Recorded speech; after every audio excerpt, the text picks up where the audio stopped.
महाभारत में भगवान श्री कृष्ण के द्वारा बोले गए ये 15 अनमोल वचन आपका जीवन बना देंगे सार्थक। महाभारत की कहानियाँ आज भी प्रासंगिक हैं। महाभारत में भगवान श्री कृष्ण के द्वारा बोले गए अनमोल वचन आज भी लोगों के जीवन में लागू होते हैं।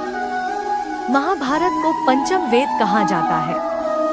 अगर महाभारत में भगवान श्री कृष्ण के द्वारा बोले गए उक्तियों को अपने जीवन में आत्मसात कर लिया जाए तो जीवन सार्थक हो जाता है।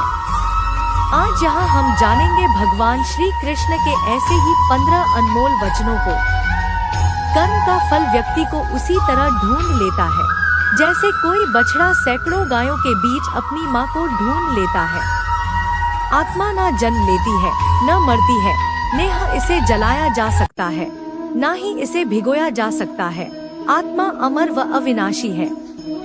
इस संसार में कुछ भी स्थायी नहीं है।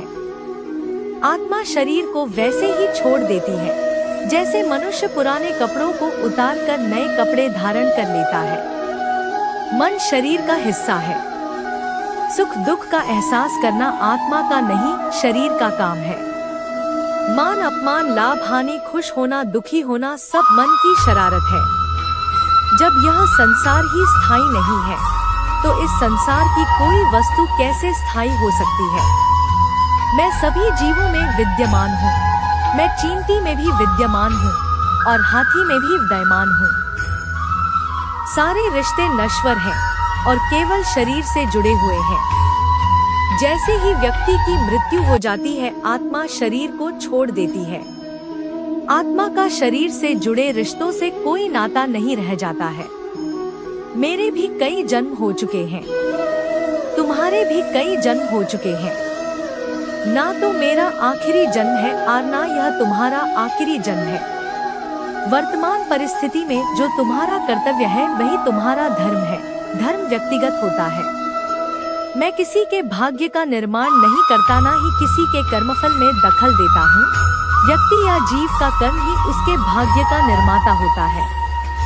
क्रोध इंसान का सबसे बड़ा शत्रु होता है। क्रोध आने पर इंसान की सोचने समझने की शक्ति खत्म हो जाती है। उस व्यक्ति के पतन में ज्यादा समय नहीं लगता। व्यक्ति कर्म करने से कभी छुटकारा नहीं पा सकता है। इसलिए तुम्हें हमेशा कर्म करते रहना चाहिए, क्योंकि कर्म के बिना तुम्हारे शरीर का निर्वाह भी नहीं हो सकता है।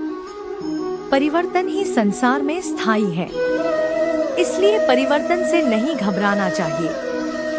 मन को नियंत्रण में रखना किसी घोड़े के नवजात शिशु को नियंत्रण में रखने जितना कठिन होता है।